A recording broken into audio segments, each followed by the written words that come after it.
Bacteria आपके गट में न हो तो आपका जीवन अधूरा है। और वो अधूरा, अगर वो गट आपका ठीक है तो आपका ब्रेन भी ठीक है। इसलिए मैं कहता हूँ कि पहला दिमाग गट है, उसके बाद ब्रेन, क्योंकि वो फंक्शन इस तरह ही करता है।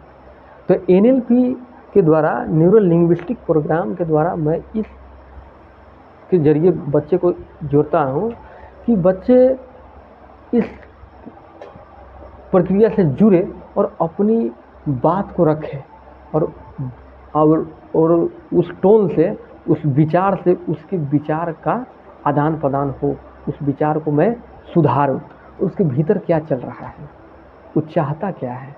तो मेन बात है कि यहाँ जिसका गट बिगड़ा रहेगा ना, वो चिड़चिड़ापन, मैं बताता हूँ इसका कारण, 5-6 कारण है कि वो उसका कंसंट्रेशन हिला रहेगा, वो एक काम को 2 बार करेगा, 3 बार करेगा, वो सोच समझ नहीं पाएगा, कुछ इस तरह का हरकत करने लगेगा, कहीं जाएगा कुछ सामान भूल जाएगा, इस तरह। तो चूँकि उसके न्यूरॉन्स पर रहा ही नहीं कंट्रोल, तो इसको कंट्रोल करने के लिए एक गॉड ऑफ मिरेकल करके एक पुस्तक है, उस पुस्तक को पढ़ा और उसमें हर एक थॉट को, अगर आप एक शिक्षक बनना चाह रहे हैं, आप अच्छे पॉडकास्ट करना चाह रहे हैं, तो उसको आप 10 बार बोलेंगे और उसको जिएंगे कि मैं एक, अगर शिक्षक बनना चाहते हैं कि मैं एक बेहतर शिक्षक हूँ और मैं बच्चे को पढ़ा रहा हूँ और मेरे पढ़ाने से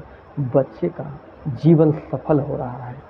और इस तरह का, ये अगर बच्चा बैठा हुआ है तो उसको हम किस तरह ट्रीट करेंगे। तो तुमको पढ़ना है तो पहले तुम सोचो कि हमारे लिए पढ़ाई कितना अहमियत रखता है, पढ़ाई से हमको क्या कितना अहमियत है, या फिर क्यों है, क्यों है, नहीं होना चाहिए, होना चाहिए। तो पहले मतलब डिटेल में उसको अपने आप चिंतन करो कि हम इस पृथ्वी पर जो भी आया है उसको ईश्वर ने बहुत शिद्दत से भेजा है और हर एक इंसान का हर एक कोई ना कोई कार्य करके ही भेजा है और वो जिएगा, बहुत अच्छा से जिएगा।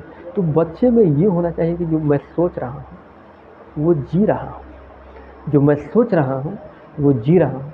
अगर मुझे ये पुस्तक पढ़नी है तो हम सोच लिए कि पढ़ना है, कल पर टाल दिए, ये भी कहीं ना कहीं उसका न्यूरॉन्स में ही गड़बड़ी है कि वो, हाँ, क्योंकि वो टाल रहा है।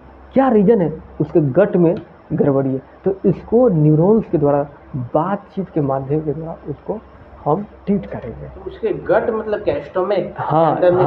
हाँ, उसमें जो गुड बैक्टीरिया है और देखिए, तो गुड बैक्टीरिया पर बैड बैक्टीरिया हावी हो जाता है, इसलिए कॉन्सेंट्रेशन हिल जाता है। तो फिर उसको आप ठीक सिर्फ बात करके कैसे? हाँ, देखिए, तो उसको ठीक करने का, इसीलिए ना कहें जो मैंने सोचा उसको जिया, जो मैंने सोचा उसको जिया। इसके लिए दिनचर्या में सुधार करना होगा और उसको सुधार करने के लिए सबसे अच्छा मुहूर्त है ब्रह्म मुहूर्त। उसमें बच्चा उठे, हम 3 ही 4 व्यायाम कहते हैं, एक भ्रामरी, कपालभाति, अनुलोम विलोम, ये बच्चा करना शुरू कर दे और एक ही बात चिंतन करे, इस पृथ्वी पर मेरा आना सफल है और मैं